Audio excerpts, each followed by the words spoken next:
बिस्मिल्लाहिर्रहमानिर्रहीम। अस्सलाम वालेकुम व्यूअर्स। आज हम अचार बनाने लगे हैं और ये बहुत ही आसान है, हर किसी को आता है, लेकिन जो अचार है वो ख़राब हो जाता है कुछ लोगों का। तो ये मैं बता रही हूँ कि ये अगर आपने अच्छा रखना है तो इस तरीके से डालें तो बिल्कुल ये ख़राब नहीं होगा।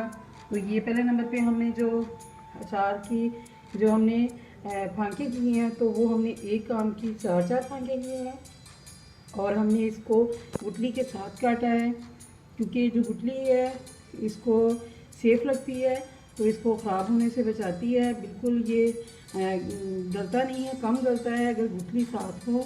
तो ये आप गुठली के साथ काट लें।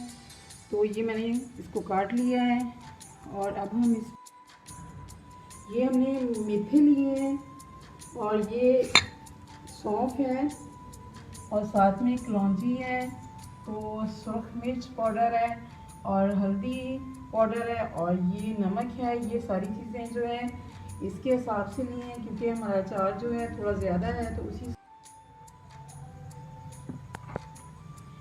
ये मैं सारी चीज़ें आहिस्ता आहिस्ता डाल दूँगी और इसको हमने मिक्स कर देना है बाद में।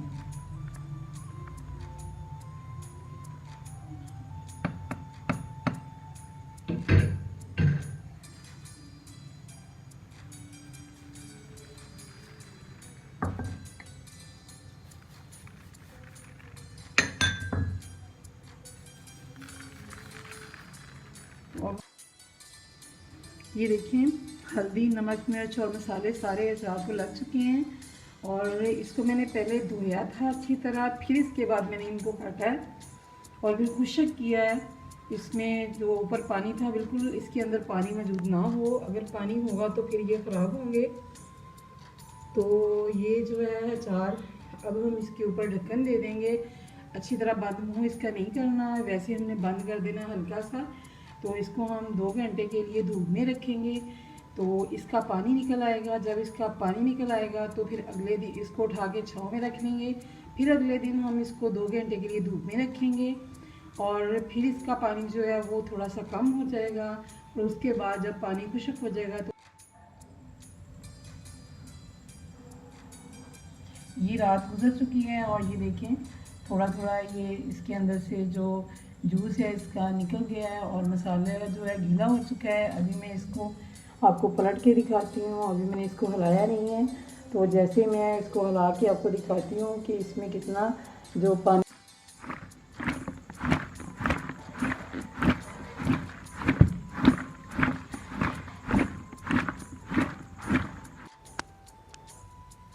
ये अचार को आज दूसरा दिन हो चुका है तो इसको हमने 2 घंटे मज़ीद दूसरे दिन भी रखा है और इस 24 घंटे में और जो पिछला गुजरा हुआ दिन है उसमें हमने अचार को 3-4 दफ़ा हिलाया है, क्योंकि अगर आप नहीं इसको हिलाएंगे तो इसको घुंघुंदी लग जाएगी। तो इसका जो पानी है नीचे है तो इसको बार बार आपने हिलाना है, अगर आप नहीं हिलाएंगे तो फिर आपका अचार अच्छा नहीं बनेगा। तो अब जो पानी है बिल्कुल खुश्क हो चुका है और ये देखें बिल्कुल ड्राई हो चुका है पानी इसमें से।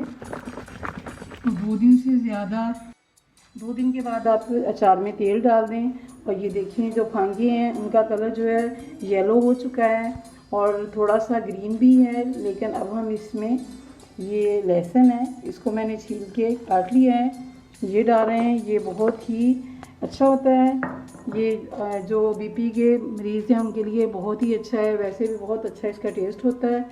तो अब हम इसमें तेल ऐड करेंगे। तेल हमने इतना ऐड करना है कि ये सारा जो हमारा अचार है वो इसमें डूब जाए।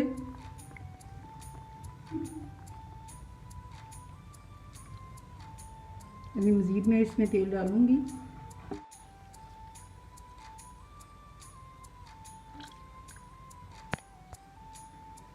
ये हमने सरसों का तेल डाला है और ये देखें अचार जो है तेल में डूब चुका है। इसमें थोड़ा सा मैं और डालूँगी और इसको अब मैं दोबारा से धूप में रखूँगी 1 घंटे के लिए। 1 घंटे के बाद उठा के ये 2 दिन गुजर चुके हैं और ये देखिए तेल में डूबे हुए हैं ये हमारे आम और इनको हम दिखाते हैं आपको नीचे से निकाल के। तो ये अचार जो है हमारा रेडी हो चुका है और ये बहुत ही मज़े का बना है। तो अचार हमारा रेडी हो चुका है और इसको तकरीबन मैंने 4-5 दिन में तैयार कर लिया है और ये बहुत ही मज़े का बना है। और ये हमारा जो अचार था ये ज़्यादा था, इसलिए हमने इंग्रेडिएंट्स भी ज़्यादा यूज़ किए हैं।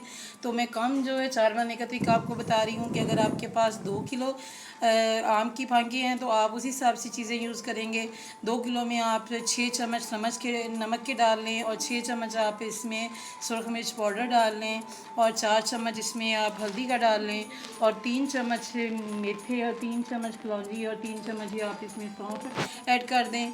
और इसी तरीके से आप तेल डाल लें। तेल जो है आपका ऊपर तक तैरता होना चाहिए।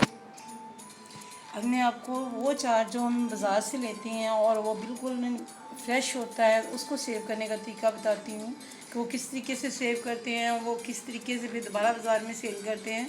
तो उसके लिए हमने इसी तरह आम की 4-4 फांकी कर लेनी है और उसको एक बड़ा ड्रम लेना है तो उसमें हमने डाल देना है। वो अगर हमने 10 किलो आम लिए हैं तो उसमें हम 2 से 2.5 किलो नमक डालेंगे और साथ में हम उसमें पानी ऐड करेंगे। पानी जो है हमने उसमें तकरीबन 30 से 40 किलो तक हमने उसमें पानी ऐड करना है, क्योंकि ज़्यादा वो पानी में डूबे रहेंगे तो तभी वो सही रहेंगे। क्योंकि उसके बाद हमने 1 महीना उसको बिल्कुल नहीं खोलना, 1 महीने के बाद खोलना है। तो उसके ऊपर दे देंगे हम पटसन की बोरी। तो बोरी देने के बाद उसके इर्द गिर्द पे हम मट्टी से उसको अच्छी तरह बंद करेंगे, ऊपर ढक्कन देंगे। ढक्कन देने के बाद भी हम उसको मट्टी से अच्छी तरह बंद कर देंगे ताकि इसके अंदर हवा बिल्कुल ना जाए। अगर हवा जाएगी तो फिर वो अचार जो है ख़राब होने का ख़दशा होता है। और 1 महीने के बाद खोलें तो उसमें से ऊपर से जो झाग वगैरह है वो साइड पे करके उसको निकाल के तो फिर वो दोबारा से उसको मसाले ऐड करते हैं और उसमें नमक कम यूज़ करते हैं क्योंकि नमक उन्होंने पहले भी डाला होता है। बाकी सारे मसाले डालने के बाद तेल डाल के वो बाज़ार में सेल कर देते हैं और वो बहुत ही मज़े का हमें लगता है। तो उसमें थोड़ी सी टाटरी भी वो ऐड करते हैं। वो अचार बहुत ही टेस्टी लगता है, बिल्कुल ऐसे लगता है जैसे अभी भी जो ताज़ा आम तोड़ के हमने बनाया है इसी तरह का बना होता है। तो जो ये घर में हमने अचार बनाया है इसको आप ठंडी जगह पे रखें और दूसरे नंबर पे इसके ऊपर से तेल जो है वो कम हो तो तेल दोबारा से डाल दें। और जो अचार है उसको हम बार बार खोल के ना निकाल लें, एक दफ़ा किसी बड़े बर्तन में या डब्बे में निकाल के रख लें और यूज़